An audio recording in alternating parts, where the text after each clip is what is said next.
Good morning mga idol. So magandang araw sa lahat dyan.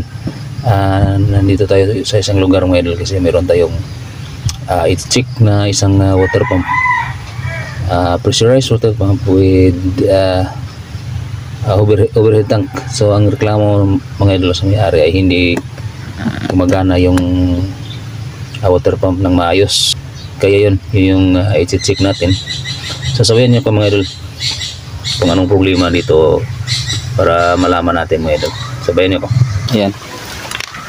Ito yung pressure tank, tapos ito yung water pump with EPC mga idol. So kung makikita natin dito mga idol, ayan o, umilaw yung pula. So yung pula mga idol, yan yung failure.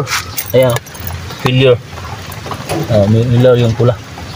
So ibig sabihin mga idol, yung failure, mayroong diferensya yung water pump o yung walang tubig or wala siyang maibigay na tubig dito kay EPC. Kaya yan nag automatic shut off yung EPC kasi walang tubig na pumapasok sa kanya. So dahil nagpula tong failure, reset natin, pindutin natin yung reset mga idol kung ano ang reaction ng water pump. So pakinggan nyo, pindutin ko to.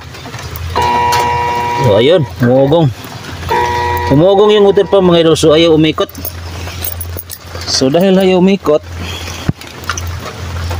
tingnan natin yung kanyang cooling fan.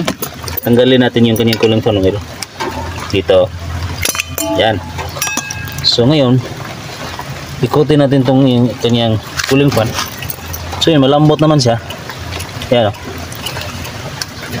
Pero si EPC, i-reset natin muli mga idol.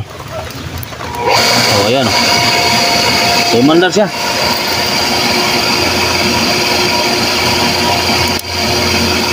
Mandar siya mga idol. So ibig sabihin, tumigas lang yung kanyang yung kanyang